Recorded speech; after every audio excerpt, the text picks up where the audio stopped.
अब गरीबदास जी कहते कल पे कारण कौन है, कर सेवा निकाम। निष्काम भाव से बगैर किसी मनोकामना के तू सेवा करता रह, भक्ति करता रह, और मन इच्छा फल देगा जब पड़े धनी तक काम। अब जैसे आप सफर में जा रहे हो और एक्सीडेंट हो जाता है,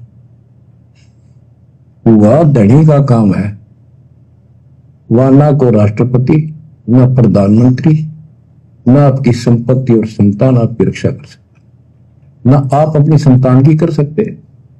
कल पे कारण कौन है, कर सेवा निकाम, मन इच्छा फल देता है जो पड़ा धनी तक काम। पूज्य गुरुदेव भगवान कह रहे हैं कि कल पे कारण कौन है, कि तू अपने मन में उठने वाले संकल्प और विकल्प को छोड़ दे, त्याग दे, कि वो भगवान बड़ा होगा, वो भक्ति सही होगी, ऐसा करूंगा तो मेरा भला होगा, वैसा करूंगा तो मेरा भला होगा। कहते इस ज्ञान को आधार बनाकर, तत्व ज्ञान को अच्छे से समझकर, एक परमेश्वर को, गुरुदेव भगवान को परमात्मा के रूप में मानकर भक्ति पर दृढ़ हो जा।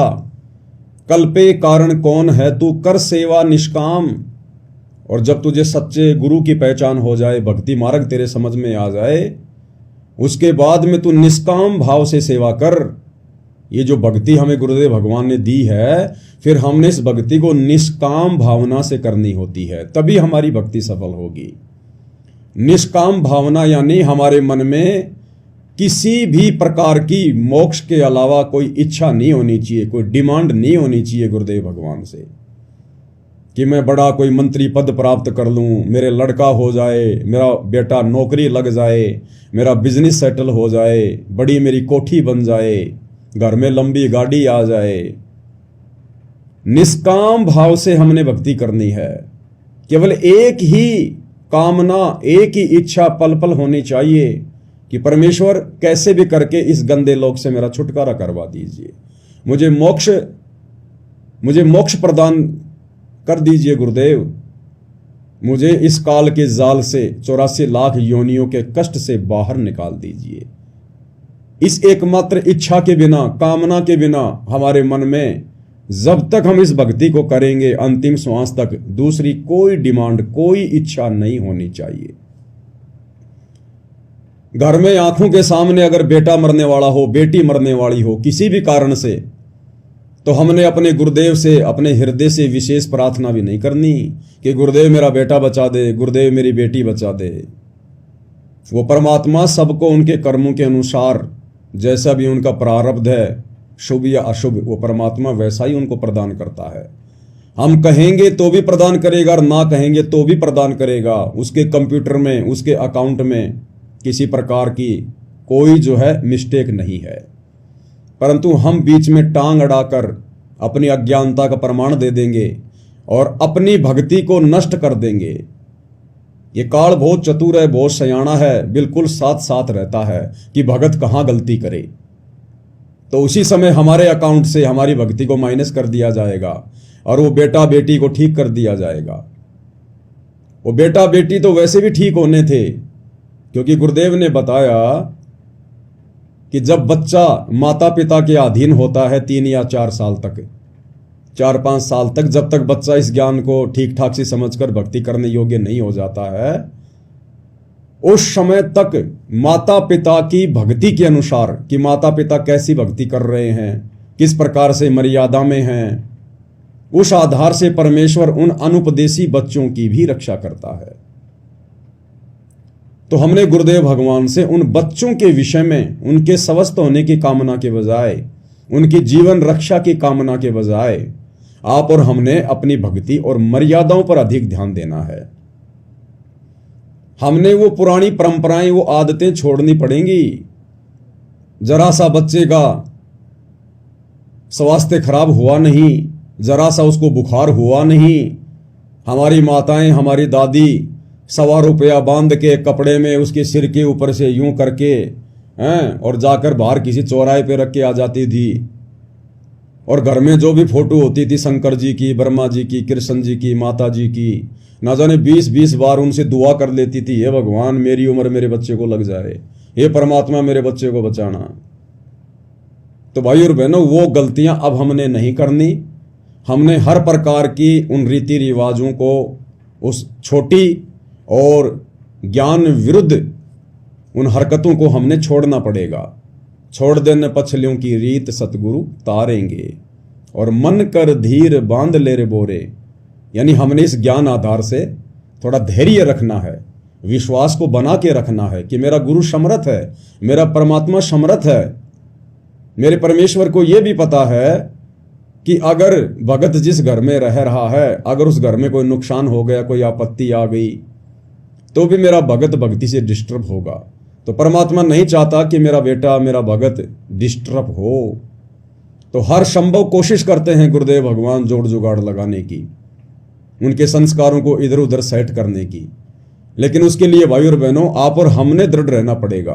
आप और हमारी भूमिका बहुत ज्यादा महत्व रखती है, यानी माता पिता की। अगर बच्चे छोटे हैं तो माता पिता की भूमिका बहुत ज्यादा है। माता पिता की भक्ति के आधार से, उनके समर्पण भाव को देखकर, उनकी मर्यादा को देखकर गुरुदेव भगवान उन बच्चों की भी यथासंभव रक्षा करते हैं। और एक सत्संग में तो गुरुदेव ने बताया कि अगर आप भक्ति पे पूर्णतया दृढ़ हो जाओ, बिल्कुल संसार की सुनना ही बंद कर दो, तो परमेश्वर आपके रिश्तेदारों तक की रक्षा करेंगे, रिश्तेदारों तक की। ये वो परमात्मा है। तो बच्चों की तो चिंता ही छोड़ देनी चाहिए हमने। कोशिश करें हम अपने बच्चों को इस मार्ग पर लगाएं, ज्ञान समझाएं, और फिर भी यदि वो नहीं मानते हैं तो फिर इसमें आप और हमारा दोष नहीं है। और यदि फिर उसके बाद जब वो बच्चे समझदार हो जाते हैं, 12, 13, 14, 15 साल के, 20 साल के, और यदि इस भक्ति मार्ग को नहीं अपनाते हैं, अपनी मनमानियां करते हैं, जगत भाव में चलते हैं, और यदि फिर उनके साथ कोई अप्रिय घटना घटित होती है, तो फिर उस समय भगत ने फिर चिंता नहीं करनी चाहिए, भगत ने फिर चिंतित नहीं होना चाहिए।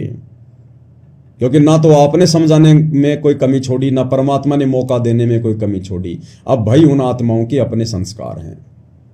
ऐसे बेटा बेटी ना जाने हमने करोड़ों अरबों पैदा कर करके छोड़ रखे हैं, जिनके नाम के गांव बसे हुए हैं, आज हमें पता भी नहीं है। हमारे असंख्यों मनुष्य जन्म हो चुके हैं, हर जन्म में बेटा बेटी तो पैदा करते ही हैं। हम भी किसी के बेटा बेटी रहे हैं, हमारे भी कितने बेटा बेटी रहे हैं। अब पिछले जन्म में हमारे माता पिता कौन थे, हमारे बेटा बेटी कौन थे, हमें कुछ भी याद नहीं है, भुला दिया गया है। तो ऐसे ही हमारे असंख्य जन्म हो चुके हैं, ना जाने कितने हमारे बेटा बेटी, करोड़ों की संख्या में। उनमें से ना जाने लाखों तो गधे कुत्ते सूअर बनकर 84 लाख योनियों में कष्ट भोग रहे हैं। फिर हमें उनकी चिंता क्यों नहीं है? उनमें से ना जाने कितने मंत्री बन रहे हैं, कोई संतरी बन रहे हैं, कोई बड़े बड़े अधिकारी बन के बैठे हैं मनुष्य जन्म लेके। फिर हम उनकी चिंता क्यों नहीं कर रहे कि ये भगवान वो भक्ति नहीं करेंगे तो उनका क्या होगा? तो भाई और बहनों, जब हमें उन असंख्य जन्मों के बेटा बेटियों की चिंता नहीं है, तो फिर इस वर्तमान जन्म के बेटा बेटियों की हमें इतनी चिंता क्यों? परमात्मा इसी चिंता को तो समाप्त करवाना चाहते हैं अपना ज्ञान देकर, ज्ञान आधार से, कि जिस प्रकार तुम उनको भूल गए, तुमने उनको भगवान भरोसे छोड़ दिया। तुम्हारे मरने के बाद तुम ये सोचते सोचते मर गए थे कि हे भगवान मेरे बेटे का क्या होगा, मेरी बेटी का क्या होगा।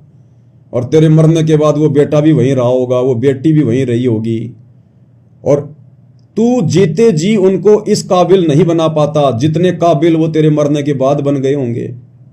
अक्सर हम लोग देखते हैं जिनके माता पिता होते हैं, और माता पिता भी अच्छे अच्छे पद पे होते हैं, पढ़े लिखे होते हैं, नौकरी पेशे वाले होते हैं, और वो खूब कोशिश करते हैं, अपने बच्चों को पढ़ाते हैं, उन पे पैसा भी लगाते हैं, और वो बच्चे अंत में नालायक निकल जाते हैं। ना कोई नौकरी लगते, ना ढंग का कोई बिजनेस करते, माता पिता की कमाई हुई संपत्ति को भी ठिकाने लगा देते हैं। और कुछ एक ऐसे उदाहरण होते हैं, छोटे छोटे बच्चों के जो पिताजी हैं वो मर जाते हैं, या उनकी माताजी मर जाती है। बचपन में उनकी परवरिश भी उनके काका ताऊ ने या उनके दादा दादी ने की होती है, और वो बच्चे पढ़ लिख कर अच्छे राजकीय पदों पर बैठ जाते हैं, अच्छी उनकी सैलरी होती है, बढ़िया सरकारी सुविधा लेते हैं, बड़े बड़े वो बिजनेसमैन बन जाते हैं। तो भाई और बहनों, माता पिता दादा दादी ये नहीं बनाते, उनके संस्कार बनाते हैं उनको, और वो संस्कार बने होते हैं हमारी भक्ति के कारण, जो हमने किसी जन्म में की होती है। तो वर्तमान में भी हमारे बेटा बेटियों के पास अच्छा मौका है। अगर वो भक्ति करते हैं तो बहुत अच्छी बात है, अगर नहीं करते हैं तो फिर हमने उनको उनके हाल पर छोड़ देना चाहिए। फिर हमने उनकी चिंता नहीं करनी चाहिए। जब हजारों लाखों को छोड़ चुके हैं तो एक या दो या तीन होंगे, उनको भी छोड़ दीजिए। मार्ग तो आपने बता ही दिया, आप तो दोषी है नहीं और वो भी बालक नहीं है जो समझ नहीं रहे होंगे। और माता पिता के समझाने से भी नहीं समझ रहे, इसका मतलब भाई और बहनों उनके भाग्य में भक्ति नहीं है। अभी उनके संस्कार इतने मजबूत नहीं हैं कि परमेश्वर उनका हाथ पकड़ सके। तो हमने जबरदस्ती भी नहीं करनी चाहिए, प्यार प्रेम से समझाते रहना चाहिए। ना समझना चाहें तो जबरदस्ती नहीं करनी चाहिए। इस भक्ति मार्ग पर मारपीट करके नहीं लगाया जाता। जैसे टीचर स्कूल में बच्चा होमवर्क नहीं करता, ढंग से पढ़ता नहीं है तो मार पिटाई कर देते हैं। इस भक्ति मार्ग में इस भक्ति को करवाने के लिए मारपीट नहीं करनी। हाँ, यदि आपका बच्चा आपके बहुत अधीन है, जैसे बच्चा आपका 6 या 7 वर्ष तक का है, छोटा बच्चा है, तो उसको तो थोड़ा बहुत डरा धमका के उसको तो भक्ति पर लगाया जा सकता है, क्योंकि छोटे बच्चे को ज्ञान नहीं होता। वो तो डराने से धमकाने से ही सही रास्ते पे चलेगा। लेकिन जब बच्चा आपके बराबर हो जाए, 15-20 साल का हो जाए, फिर उसको डराया नहीं जा सकता, धमकाया नहीं जा सकता, उस पर दबाव नहीं बनाया जा सकता। क्योंकि भाई और बहनों, 15 साल के बाद आपका बच्चा लायक होगा या नालायक होगा, सपूत होगा या कपूत होगा, ये उसके संस्कार पे निर्भर करेगा। यदि किसी ने अपने बेटा बेटी को भक्ति पे लगा रखा है अपने साथ में, और यदि अभी उनकी उम्र 10-12 साल है, 5-6 साल है, तो ये ना समझे कि मेरा बेटा बहुत अच्छा भगत बन गया, जैसा मैं कह रहा हूं वैसा ही कर रहा है। भाई और बहनों, अभी वो आपके अधीन है। जब 15 साल के बाद वो बड़ा होने लगेगा, उसके बाद उसके अपने संस्कार काम करने लगेंगे। उसके बाद पता चलेगा वो आपका है या काल का है, वो सपूत है या कपूत है, वो भक्ति करेगा या फिर बर्बादी करेगा। क्योंकि जैसे उसके संस्कार होंगे, प्रफुल्लित होंगे, वैसा ही वो मार्ग पकड़ेगा। उसके बाद वो आपकी नहीं सुनेगा फिर। और फिर भी यदि कोई माता पिता की आज्ञा में रहता है, भक्ति कर रहा है, तो बहुत अच्छी बात है, परमात्मा की अच्छी आत्मा है। लेकिन हमने आश्रित नहीं होना, उनके भरोसे रहने की नहीं सोचनी है कि बेटा बेटी बिगड़ गए तो मेरा बुढ़ापे में क्या होगा, मेरे बुढ़ापे के सहारे का क्या होगा। नहीं, जिनके बेटा बेटी नहीं है, जिनको परमात्मा ने इस आफत में डाला ही नहीं है, आम समाज जिनको बांझ कहता है, और वो परमात्मा की विशेष प्यारी आत्मा होती है, परमात्मा ने इस लफड़े में उनको डाला ही नहीं है, उनका तो सीधा मोक्ष अगर मर्यादा में रह के भक्ति पर लगे रहे तो वो भी तो किसी के आश्रय जिएंगे, वो भी तो किसी के आश्रय भक्ति कर रहे हैं। अंत में हमारा बुढ़ापा संवारेगा हमारा भगवान, हमारा गुरु, जो तीनों लोकों में प्रवेश करके सबका धारण पोषण कर रहा है। संस्कार आधार से परमात्मा सबकी परवरिश कर रहा है। हमारा गुरु हमें संभालेगा, हमारी परवरिश हमारा गुरु करवाएगा। पहली बात तो जो शास्त्र अनुकूल सत भक्ति पूज्य गुरुदेव भगवान से आप और हमें वर्तमान में प्राप्त है, इस भक्ति के करने से बुढ़ापे में आप और हमारा वो हसर होगा ही नहीं। जो हसर माया के पीछे दौड़ने वाले, शास्त्र विरुद्ध टूटी फूटी भक्ति करने वाले, देवी देवताओं पर आश्रित और अपनी संपत्ति और अपने परिवार पर आश्रित जो व्यक्ति हैं, जब जिनका बुढ़ापा आता है, जो दुर्गति उनकी होती है, वो दुर्गति भगत भाई बहनों की तो होगी ही नहीं। जहां दुनिया वाले कोई जो देवी देवताओं की भक्ति करते हैं, शास्त्र विरुद्ध साधना करते हैं, उल्टा सीधा खाना पीना, जहां 60-70 साल की उम्र में उनके घुटने टूट जाएंगे, उनका शरीर जवाब दे जाएगा, काया उनकी रोगी हो जाएगी, उस समय आप और हम भगत भाई बहन यदि शरीर में रहे तो घोड़े की तरह चलेंगे, घोड़े की तरह।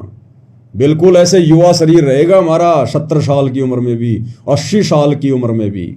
आपने दादा गुरुदेव को नहीं देखा? गुरुदेव भगवान कितना उनका जो है गुणगान करते हैं, उनका बखान करते हैं कि जब मैंने उपदेश लिया उस समय मेरे गुरुदेव की आयु 104 वर्ष की थी और बिल्कुल लाल चेहरा, स्वस्थ शरीर, कोई रोग नहीं। और जिस समय दादा गुरुदेव ने शरीर त्यागा उस समय भी कोई रोग नहीं, कोई परेशानी नहीं, ना कोई जुबान बंद, ना कोई टट्टी पेशाब, कुछ नहीं। जबकि दादा गुरुदेव तो 12वें पंथ में थे। 12वें पंथ में उनको तो शत भक्ति भी प्राप्त नहीं थी, उनको कंप्लीट भक्ति का मार्ग भी प्राप्त नहीं था, क्योंकि 12वें पंथ की आत्माओं को सतगुरु रामपाल जी भगवान ने कंप्लीट भक्ति कोर्स देना ही नहीं था। दादा गुरुदेव का तो अब दोबारा से जन्म होगा, दोबारा से उनको फिर से सतगुरु रामपाल जी की शरण में आना पड़ेगा, तब कहीं जाकर उनका मोक्ष होगा। तो सोचिए भाई और बहनों, आप और हम तो बिल्कुल गोल पर आ गए, गोल पर, बिल्कुल मौके के समय पर हैं। यथार्थ 13वें कबीर पंथ में डायरेक्ट भगवान के चरणों में सत भक्ति हमें प्राप्त है और मर्यादा में रहकर हम भक्ति कर रहे हैं। आप और हमें तो परमात्मा अपनी पलकों पे रखेगा, अपने हाथों पर। समस्या नाम की कोई चिड़िया नजदीक भी नहीं आने देगा परमात्मा, अगर हम उनके वफादार कुत्ते बनकर इसी प्रकार से उनके चरणों को चाटते रहे तो।